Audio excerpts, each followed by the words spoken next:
वो देश के लिए उदाहरण बना।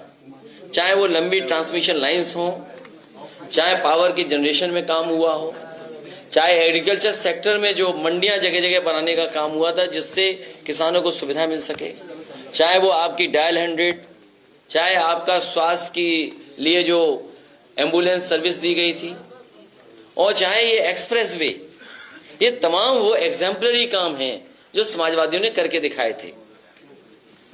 आप देख लीजिए, कहीं भी अगर इससे बेहतर काम हुए तो बता दीजिए आप। सर, झारखंड के मुख्यमंत्री रहे हेमंत सोरेन जी की जो सिस्टर इन लॉ है, उन्होंने अभी बीजेपी ज्वाइन कर ली है, तो वहां पे भी ईडी सीबीआई पहले गई थी। बीजेपी नेताओं को तो ज्वाइन करा सकती है, लेकिन जनता को ज्वाइन नहीं करा सकती। मैं बहुत सारे लीडर्स को जानता हूं जो भारतीय जनता पार्टी के शामिल हुए हैं। वो पहले मिलकर के कह करके आए कि भारतीय जनता पार्टी का दबाव है। मैं आपके सामने 2 एग्जाम्पल, उसके बाद प्रेस खत्म, उसके बाद आप जा सकते हैं। 2 सवाल, हाँ फिर गाना।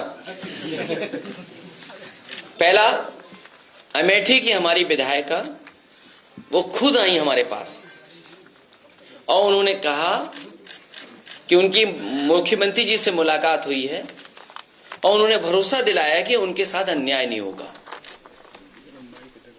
कह रहे हैं, सुनाते हैं। कार्यकर्ता और नेताओं को सतर्क रहना पड़ेगा और सावधान रहना पड़ेगा। इसलिए हो सकता है संविधान सेना, संविधान प्रहरी, संविधान रक्षक, इस तरह का हम अपने संगठन के लोगों को जिम्मेदारी दें।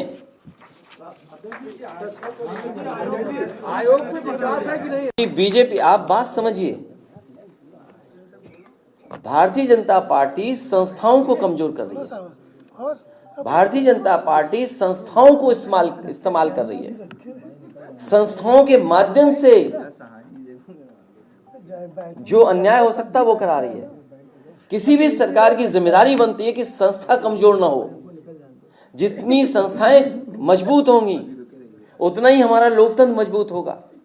लेकिन भारतीय जनता पार्टी लोकतंत्र के बहाने संस्थाओं को कमजोर कर रही है, और जब संस्थाएं कमजोर होंगी तो लोकतंत्र कमजोर हो जाएगा। आप देखिए, समाजवादियों ने 18,000 ऐसे लोग जो डिलीट कर दिए गए थे, डिलीटेड सूची में डाल दिया था उनका वोट, एफिडेविट के साथ दिया कि हाँ वो जिंदा है, उन्होंने वोट डाला था। इलेक्शन कमीशन ने एक भी आरोप पे कार्रवाई नहीं की, एक भी चुनाव में जो अधिकारी जिम्मेदार होते हैं उन पर कार्रवाई नहीं की। और बहुत सारे ऐसे अधिकारी हैं जिनकी सूची पार्टी समय समय पे दे रही है। केवल एक अधिकारी के हटने से कोई परिवर्तन नहीं आएगा। उस अधिकारी ने या उस सरकार के माध्यम से जो अधिकारी वर्षों से बैठे हैं, जो चुनाव में धांधली करने के लिए बैठे हैं, जिन्होंने अभी अभी जो चुनाव हुआ था मेयर का, टाउन एरिया का, नगर निकाय के चुनाव में धांधली की थी, वो लोग अभी भी जमे हुए हैं कई जगह पर। उन्हें प्रैक्टिस हो गई है कि कैसे बेईमानी करनी है, उन्हें प्रैक्टिस है कैसे दबाव बनाना है। इसीलिए मैंने कहा कि संस्था कमजोर होगी तो लोकतंत्र कमजोर होगा।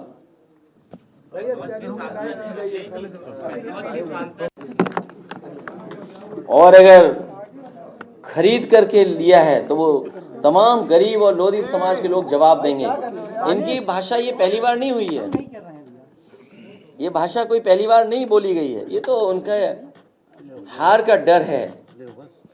तमाम भारतीय जनता पार्टी के सांसदों को जनता का जवाब देना पड़ेगा।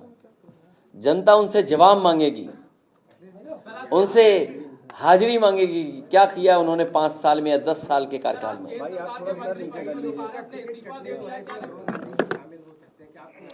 दूसरी पार्टी का मैं क्या जानूं, किसकी टिकट मिल रही है, किसकी कट रही है। हमारा संगठन तय करेगा कि क्या निर्णय लेना है उसमें। अध्यक्ष जी, मोदी कैबिनेट से पशुपति पारस ने इस्तीफा दे दिया है और वो कह रहे हैं कि हमारे साथ नाइंसाफी हुई। क्या इंडिया गठबंधन में शामिल होने जा रहे हैं क्या? पूरे देश की जनता के साथ अन्याय हुआ है। भारत के परिवार जितने भी उनके साथ अन्याय किया है भारतीय जनता पार्टी ने। पहली सर संयुक्त रैली कब होगी सर आपकी? आपको जानकारी दे दी जाएगी, आपको जानकारी दे दी जाएगी। सर राहुल गांधी के एक बयान काफी वायरल हो रहा है, जो शक्ति पे जो कमेंट किया, उसे प्रधानमंत्री ने जवाब दिया कि अब यही शक्ति जवाब देंगी, क्या कहेंगे सर? देखिए, भारतीय जनता पार्टी से ज़्यादा स्मार्ट कोई नहीं है। जिन्होंने किसी की गारंटी नहीं दी भारतीय जनता पार्टी ने, उनका प्रचार गारंटी हो गया।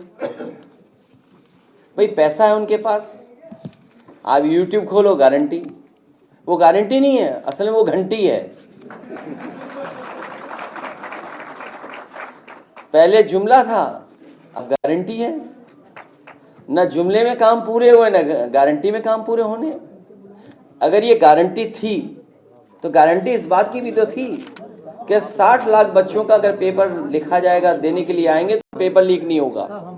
इनकी सरकार में एक ही गारंटी है कि नौकरी नहीं मिलेगी आपको, एक ही गारंटी है सरकारी संस्थाएं बिक जाएंगी।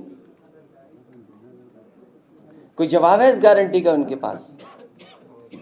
तो इसलिए गारंटी को घंटी मानिए आप, जिससे कभी कोरोना भगाया गया था।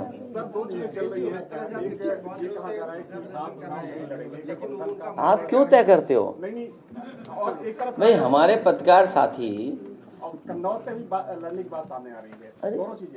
उत्तर प्रदेश में क्या देश में कोई भी कहीं लड़ सकता है? ये कोई बात हुई है? आपको चिंता नहीं होनी चाहिए।